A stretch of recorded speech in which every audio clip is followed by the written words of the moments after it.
宜兰所有的南方澳大桥重建工程历经2年5个月工期，本周日就要通车。不过在断桥之后，维管权责不清，引发外界批评。如今新桥将由港务公司或是公路总局主责维护，引发了不同声音。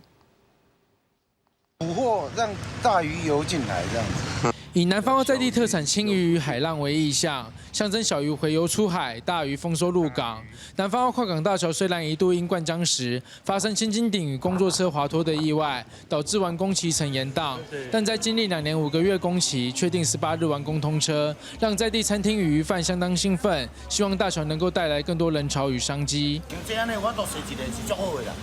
较袂塞车啦。是吼，对咱的经济。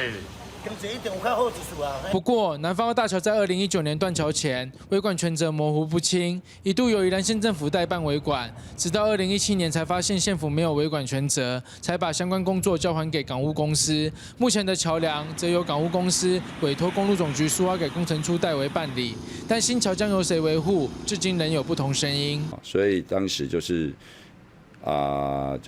才是就是由这个港务公司来做后续的这个维护管理。现在还在谈啊，可能将来我们现在港务公司接手之后呢，我们可能也会互委托请公路总局